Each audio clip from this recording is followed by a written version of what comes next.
বিয়ে করে সুখী হতে চাইলে ৪টি শিক্ষা অবশ্যই মেনে চলুন।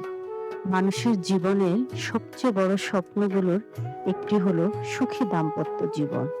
বিয়ে শুধু ২ জন মানুষের সম্পর্ক নয়, বরং ২টি পরিবার, ২টি আত্মা ও ২টি হৃদয়ের মিলন। কিন্তু দুঃখজনকভাবে অনেক সময় বিয়ের পর অশান্তি, কলহ আর ভাঙন আমাদের সমাজে দেখা যায়। কেন? কারণ আমরা কিছু মৌলিক ভুল করি।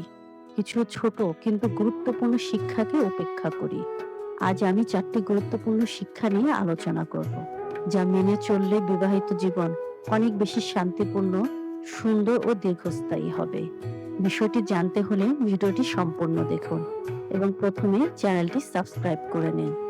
প্রথম শিক্ষা: শ্বশুরবাড়ির সম্পদ বা টাকার প্রতি লোভ করবেন না। বিয়ের পর অনেক সময় দেখা যায় স্বামী বা স্বামীর পরিবার স্ত্রীর বাড়ি বা শ্বশুর বাড়ি থেকে টাকা, উপহার বা সম্পত্তি প্রত্যাশা করে। এ প্রত্যাশা এক সময় দাবিতে পরিণত হয়, আর দাবি এক সময় সম্পর্ক নষ্ট করে দেয়। মনে রাখবেন, বিয়ে একটি পবিত্র সম্পর্ক, ব্যবসায়িক চুক্তি নয়। ভালোবাসা, বিশ্বাস আর সম্মানের উপর যে সম্পর্ক দাঁড়ায়, সেটাই দীর্ঘস্থায়ী হয়। তাই কখনোই শ্বশুরবাড়ির সম্পদের দিকে লোভ করবেন না। দ্বিতীয় শিক্ষা: বাবা-মার সম্পদ বিক্রি করে বিলাসিতা করবেন না।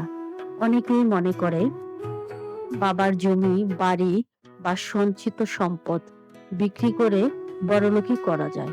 কিছুদিন হয়তো লোকজন বাহবা দেয়, কিন্তু সত্যিকার অর্থে এতে ভবিষ্যৎ নষ্ট হয়। বাবার সম্পদ আসলে আমাদের কাছে একটি আমানত বা একটি দায়িত্ব। সেই সম্পদকে সঠিকভাবে সংরক্ষণ, বিনিয়োগ ও কাজে লাগানো উচিত। বিলাসিতা কেবল কয়েকদিনের আনন্দ দেয়, কিন্তু কষ্ট দেয় সারা জীবন। তাই বাবা-মার ঘাম ঝরা উপার্জনকে সম্মান করুন এবং সংরক্ষণ করুন। তৃতীয় শিক্ষা: জীবন সঙ্গীকে সম্মান করুন। স্ত্রীকে অনেকেই মনে করে যেন শুধু সংসারের কাজ করার জন্য এসেছে। এটা মারাত্মক ভুল ধারণা। স্ত্রী হলেন একজন জীবনসঙ্গী, একজন সহযাত্রী। সংসার গড়তে হলে তার মতামতকে গুরুত্ব দিতে হবে, তার পরিশ্রমকে স্বীকৃতি দিতে হবে, তার সম্মান রক্ষা করতে হবে। ইসলামেও বলা হয়েছে, তোমাদের মধ্যে সেই ব্যক্তি উত্তম যে তার স্ত্রীর সাথে উত্তম ব্যবহার করে। তাই যদি সুখী জীবন চান, তবে স্ত্রীকে সম্মান দিন, ভালোবাসা দিন। চতুর্থ শিক্ষা: তুলনা করবেন না, কৃতজ্ঞ হন। আজকের যুগে অনেকেই নিজের সংসারকে অন্যের সাথে তুলনা করে। ওদের বাড়িতে গাড়ি আছে, আমার নেই। ওর স্বামী এত উপার্জন করে, আমারটা কম করে। এই ধরনের তুলনা শুধু হিংসা, অশান্তি আর অসন্তুষ্টি বাড়ায়। প্রতিটি পরিবার ভিন্ন, প্রতিটি মানুষের সামর্থ্য ভিন্ন। সুখ মানে অনেক টাকা পয়সা নয়, বরং একে অপরের প্রতি কৃতজ্ঞতা আর ভালোবাসা। তাই নিজের সংসারকে ভালোবাসুন। আল্লাহর দেওয়া সামান্য জিনিসও কৃতজ্ঞ থাকুন। ভাই ও বোনেরা, সুখী দাম্পত্য জীবনের রহস্য আসলে খুব সহজ।